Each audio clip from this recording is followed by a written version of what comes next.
আল্লাহ ডাক দেয় মোহাব্বত নিয়ে, মায়া নিয়ে। আল্লাহ বান্দাদেরকে এজন্য ডাক দেয়, বান্দা বড় আদর করে তোমাদেরকে বানাইছি, জাহান্নামে জ্বালানোর জন্য না। এই যে জান্নাত এত সুন্দর করে সুসজ্জিত করেছি তো তোমাদের জন্য। এই যে এত নাজ নেয়ামত, হুর গিলমান, শরাবান্ত হুরার মতো এত নেয়ামত তোমাদের জন্য বানিয়েছি, আমি আল্লাহর জন্য না।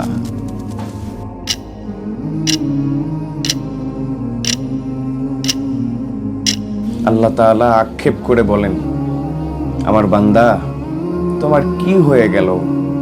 আমি প্রতিদিন তোমার গুনাহগুলোকে গোপন করি আর তুমি লজ্জিত হওয়ার বিপরীত প্রকাশ্যে গুনাহ শুরু করো।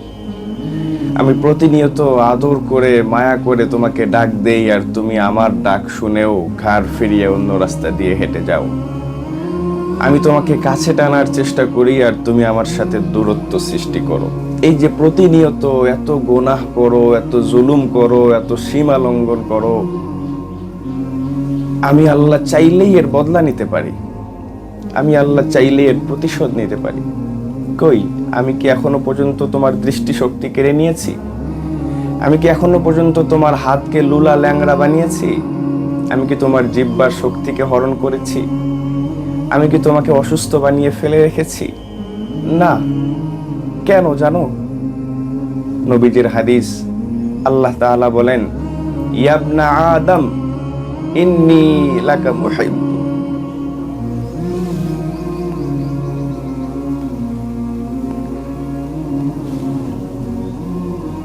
হে আদম সন্তান, আমি তোমাকে ভালোবাসি, মোহাব্বত করি।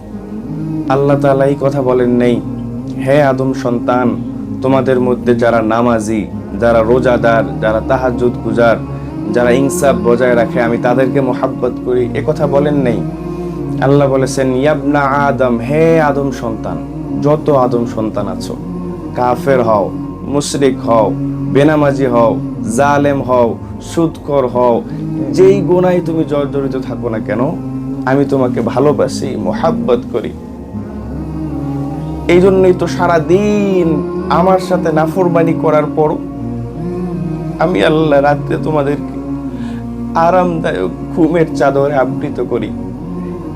আমি আল্লাহ তোমাদের জন্য ফেরেশতা নিযুক্ত করে দেই, যেন তোমাদের শ্বাস প্রশ্বাসে কোনো কষ্ট না হয়, যেন তোমাদের শরীরের রক্ত সঞ্চালনে কোনো সমস্যা না হয়। এত মোহাব্বত করে যে রব, এত মায়া করে যে মালিক, তাকে ভুলে থাকি কিভাবে আমরা?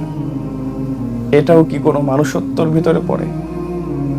রাত্র যখন গভীর হয়ে যায়, সেই মালিক আবার আমাদের জন্য এই আসমানে এসে আহ্বান করতে থাকে, আমার বান্দা, গুনাহ তো অনেক করেছো, নাফরমানি তো অনেক করেছো, যদি জাহান্নাম থেকে বাঁচতে হয়, যদি জান্নাতে যেতে হয়, যদি আমার নৈকট্য অর্জন করতে হয়, ফাফিরু ইলাল্লাহ, আসো তোমার রবের দিকে। ইন্নাল্লাহা ইউহিব্বুত তাওয়াবিন, তওবা করো, অনুতপ্ত হও, নিজেকে বিলীন করে দাও আমার সামনে, আর আমার কাছে প্রিয় বান্দা হয়ে যাও। হাল মিন মুস্তাগফিরিন ফাগফিরলা, হাল মিন তাইবিন ফাতুবা আলাইহি, হাল মিন সাইলিন ফাউতিয়াহু। আল্লাহ আহ্বান করতে থাকে, আসো, তোমার কি সমস্যা, সমস্যার কথা আমার কাছে বলো, তোমার সমস্যা আমি ছাড়া কেউ সমাধান করতে পারবে না। তুমি তওবা করতে চাও, গুনাহ থেকে বাঁচতে চাও, তোমাকে তোমার তওবা কবুল করে তোমাকে নিষ্পাপ করে দিতে পারি মুহূর্তে আমি রব। আসো আমার কাছে, আসো, নত হও আমার সামনে, নিজেকে বিলীন করে দাও আমার সামনে। প্রিয় ভাই আমার, আপনি যেভাবে নিজের জীবন চালাচ্ছেন, এটা কোনো লাইফস্টাইল হতে পারে না। যেই লাইফে আল্লাহ নাই, যেই লাইফে রাসূল নাই, যেই লাইফে আল্লাহর হুকুম মানা নাই, এটা কোনো লাইফ না। না ইহকালীন জীবনের জন্য কল্যাণকর, না পরকালীন জীবনের জন্য কল্যাণকর। আল্লাহ তাআলা আপনাদেরকে ক্ষমা করতে চান, মাফ করতে চান, আপনাকে আপন বানাতে চান। এই জন্যই প্রতিদিন গভীর রাতে এসে ডাক দেয়, হাল মিন মুস্তাগফিরিন ফাগফিরলা, হাল মিন তাইবিন ফাতুবা আলাইহি, হাল মিন সাইলিন ফাউতিয়াহু। আল্লাহ ডাক দেয় মোহাব্বত নিয়ে, মায়া নিয়ে। আল্লাহ বান্দাদেরকে এজন্য ডাক দেয়, বান্দা বড় আদর করে তোমাদেরকে বানাইছি জাহান্নামে জ্বালানোর জন্য না। এই যে জান্নাত এত সুন্দর করে সুসজ্জিত করেছি তো তোমাদের জন্য। এই যে এত নাজ নিয়ামত, হুর গিলমান, শরাবান্ত হুরার মতো এত নিয়ামত তোমাদের জন্য বানিয়েছি, আমি আল্লাহর জন্য না। আবার পক্ষান্তরে কবরের আযাব সেটাও তোমাদের জন্য, মৃত্যুর যন্ত্রণা সেটাও তোমাদের জন্য, হাসরের ময়দানের শাস্তি, ফুলসেরাত পারাপার সেটাও তোমাদের জন্য।